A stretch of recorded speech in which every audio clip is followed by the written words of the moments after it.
Hello there and welcome to our second video. In this video we're going to be learning the basic movement functions as well as the code behind it in Lego MINDSTORMs. The first thing we want to do is open up the Lego MINDSTORMs coding software. This can be downloaded from the Lego MINDSTORMs website. The first thing we want to do is we want to open up a new project by clicking there. The second thing we want to do is we want to name our program within the project. So this one is going to be called straight line, and as this is the first function that we're going to learn how to do. Now, we want to look at each individual block in the Lego MINDSTORMs coding software.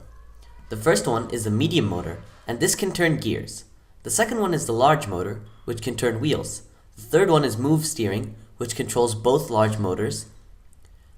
This fourth one is move tank, which controls individual large motors. This is the display. You can control whatever is on the display of the programmable brick. This one is the sound, and it can control sounds that the programmable brick makes. And this is the brick status light. It changes the color of the brick status light. This next one is the flow control. Here we have our start button, which is exactly the same as this one. We also have our wait button, which sets our code to wait a certain amount of time. Here we have our loop, which causes the program to loop constantly. Here we have a switch, which depending on the input can change which program is executed. And here we have a loop interrupt, which stops the loop. The next one are our sensors. First of all, we have brake buttons. If I press a certain button on the programmable brick, a different function will occur. Here we have the color sensor. This can detect color. This is the infrared sensor. This sensor works alongside the infrared beacon. One cannot function without the other. This is the motor rotation, which changes the rotation of motors. This is a timer, and this is a touch sensor. The touch sensor can sense 3 different types of touch. It can sense a bump, a push, and a bump and pull off. Here we have the more advanced functions, which we will not look at in this series as it is more advanced. However, we have the variable block, we have the constant block, we have the array operations, we have the logic operations. The logic operations mean whether a value is true or false. We have math operations, we have round operations, we have compare operations, we have range operations, we have text, and we have a randomizer. This next section are more advanced things such as file access, messaging, Bluetooth connection, whether to keep your robot awake for a certain amount of time, raw data value, unregulated motors, inverting motors, stopping the program, and then a comment. This last one is my blocks. You can create functions by combining different blocks and placing them in here for easy access the next time you want to create something.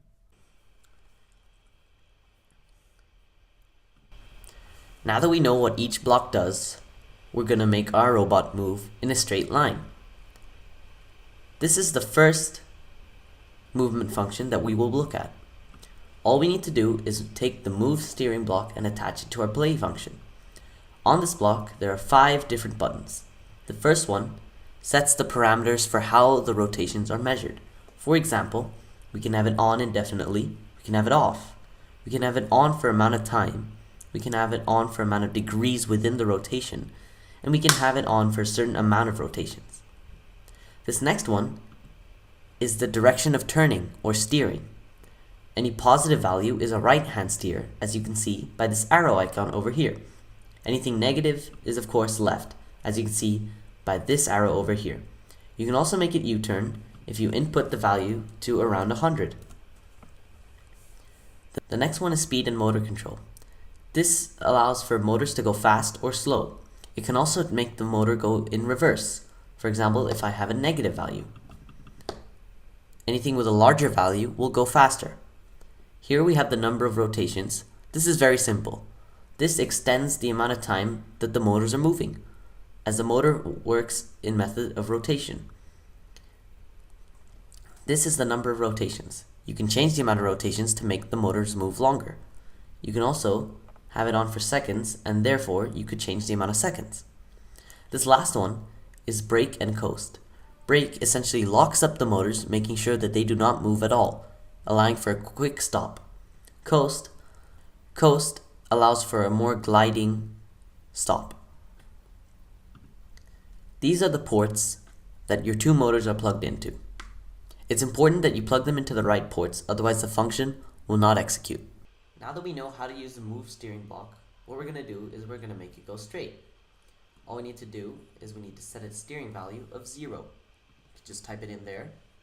And we want our speed to be around, let's say, 40. This doesn't make it go so fast as to waste the battery. Next, we want to set it to amount of rotations, so we click here and on for rotations. We're going to set it to around 1, and we're going to set it to brake to have a quick stop. Now that we know how to use the move steering block, I'm going to show you how to go straight. I've set it on for rotations, and the rotations are at 1. I've set the steering to 0, therefore it's going straight. I've set the speed to 40, so it's not going way too fast. And I've set it to brake for a quick stop. In order to make it turn, it's very simple. All we need to do is change the steering value. In order to make it turn right, I'm going to change the steering value to 50. As you can see by this arrow icon, it will go right. In order to make it turn left, all we need to do is change the steering value. I'm now going to make it negative 50 so that it turns left, as seen by this arrow icon over here.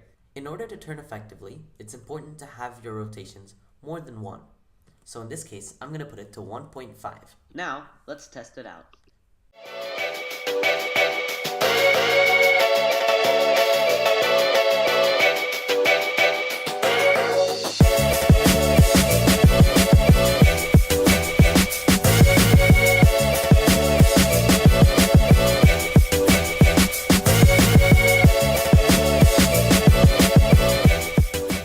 Now, we're going to combine our left and right turns to create an in and out turn. Now we're going to do a left and right turn, or right and left turn, otherwise also known as an in and out turn. We're going to change the program name to in and out turn. The first thing we want to do is we want to place a move steering block by the play block. We're going to keep everything at its base value except for the brake. We're going to turn that on to coast to allow a smooth transition to the next movement. We're going to add another move steering block.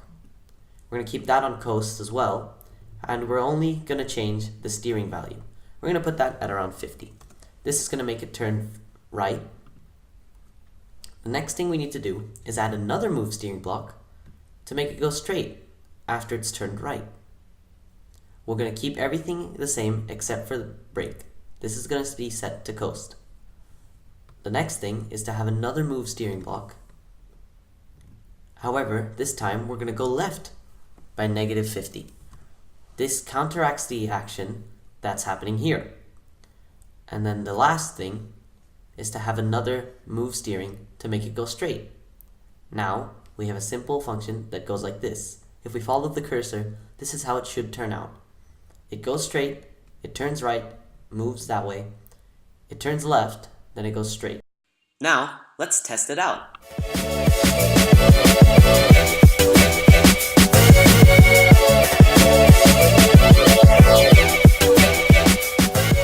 Thanks for watching. In the next video, we're going to learn how to use the loop blocks to create more advanced movements.